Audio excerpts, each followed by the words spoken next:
Hello everyone and welcome to Keen Ear, and in this video we're going to be taking a look at some gimmicky album covers that I've sort of squirreled away in my collection over the years. And I've got a few more of these things than I actually first anticipated, which just goes to show, at least as far as I'm concerned, that these gimmicks, they do seem to at least work. You know, it is a worthwhile thing to do, evidently, because, you know, I've gone out and I've bought so many of these damn things over the years.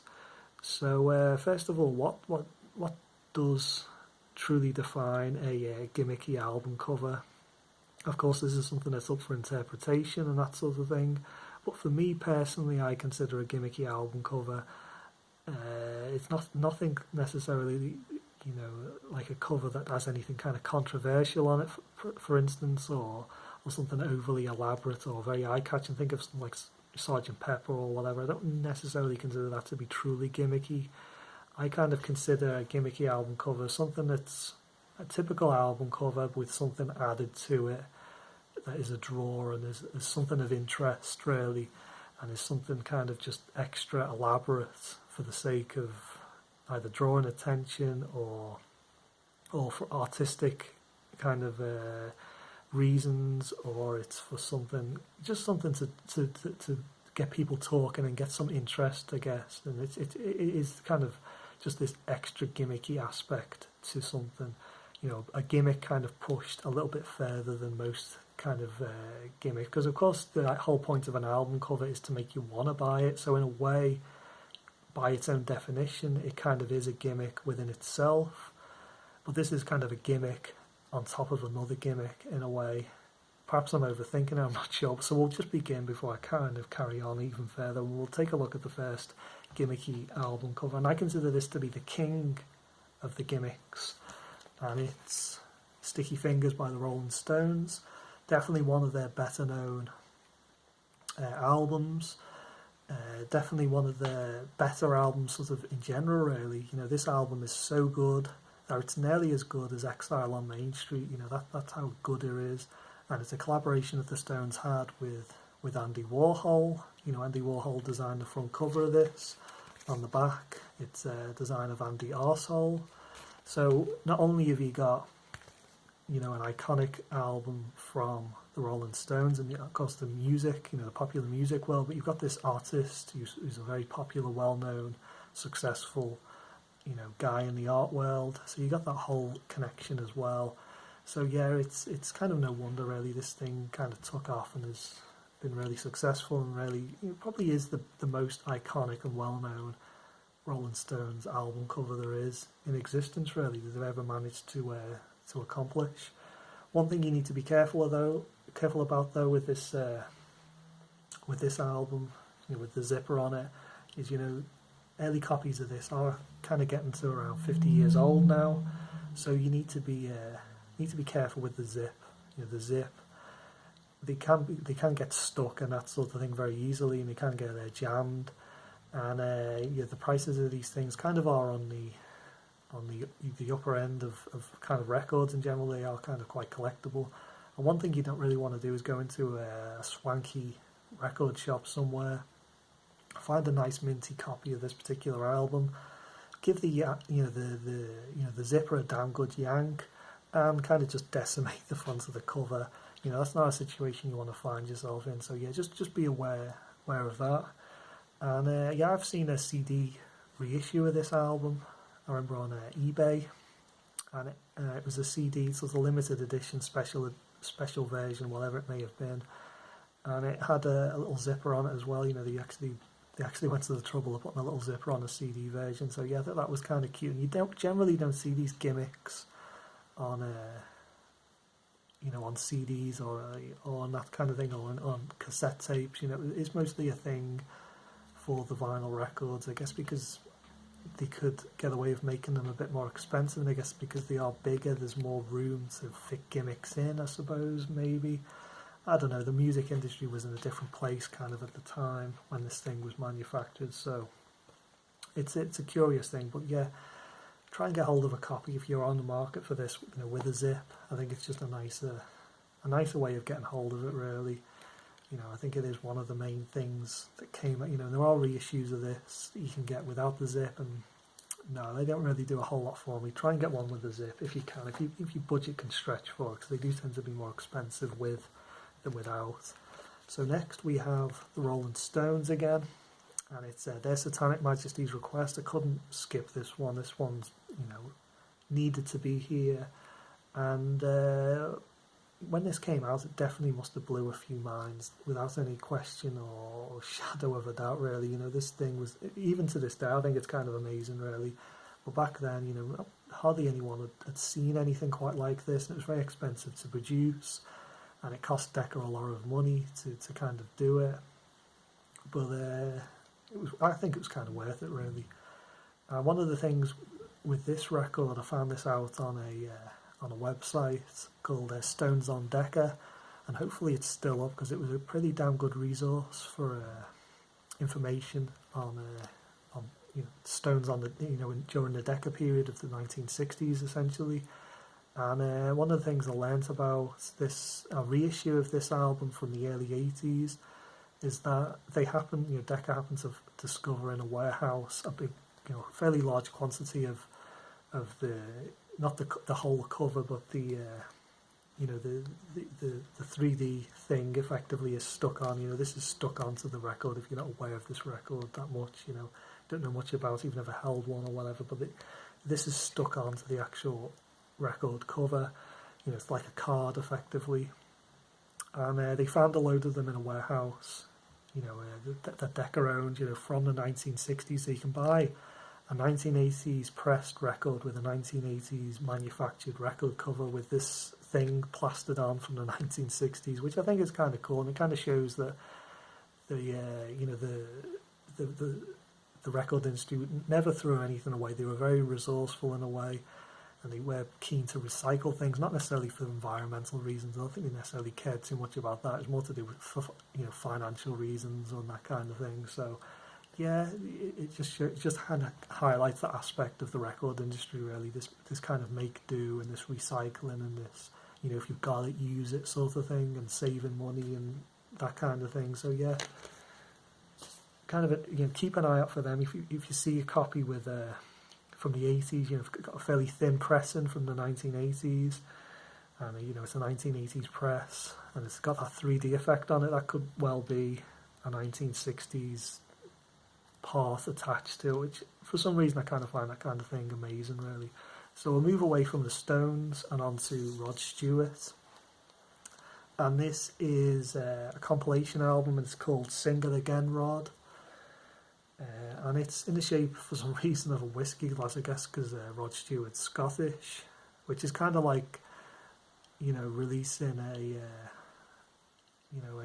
Mario Lanza compilation album with a plate of pasta on the front. And, you know, Rod is Scottish, and, you know, Scotland produces a lot of whiskey, but really that's the only connection I can think of. And, you know, you might imagine people would get the wrong impression about Rod looking at this. You know, he's a bit of an alcoholic or something like that, which is not necessarily a positive image that you want to promote for one of your stars on your label, I suppose. But yeah, strange idea, really, but they did it, and it's kind of a nice design, really. You know, it's kind of cool the way they did it, I suppose. And the record is tucked away in the top here, top of the glass, and you got Rod there in the front, again similar to the cover. And on the back you got Rod prancing around on stage, you know, photographs of him doing that, if that's your kind of thing you like. And in all honesty, this is a pretty damn good compilation album. You know, as far as Rod Stewart comps go, this is pretty strong indeed. It's got Maggie May on it, Handbags and Glad Rags, Country Comfort. It's got a cover of the Rolling Stones' Street Fighting Man. It's got Gasoline Alley on it, so pretty damn good Rod Stewart comp, really. And on the sleeve you've got this flap on it for some reason with more additional information on it. So it's kind of a design very much over anything else, really. A bit of an elaborate design over sort of like a practicality, I suppose, is what I'm looking for.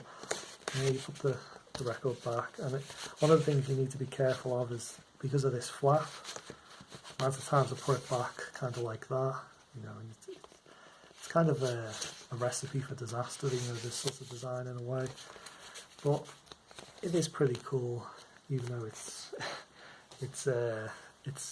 kind of amazing how it's survived in one piece really from the early 70s.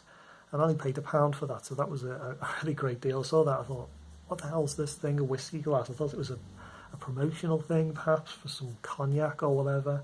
And I saw Rod Stewart's face on it, and thought, what the hell's going on? Have I entered an alternate dimension here or something? You know, it's the great thing about records, really. You don't really know what you're going to find. You know, it's just something that Forrest Gump said in the 1990s. So we'll move on now to Led Zeppelin. This is Led Zeppelin 3, and again, I had to include this, a great gimmicky album cover. A lot of fun. You can customise the cover to a certain extent the way you want it, and yeah, if you're going to buy a copy of this album, try and get hold of one with the wheel on it, you know, the inner wheel. And I believe the most modern reissue of this album on vinyl does have the wheel in it. I believe it does. I think they actually didn't skimp in that regard and actually included it. I might be wrong on that, but I think they did. So the modern reissue is worth looking into, definitely, because you get the wheel in it, and that's a selling point for me, because I do love these gimmicks. So we'll move on now to a couple of progressive rock albums.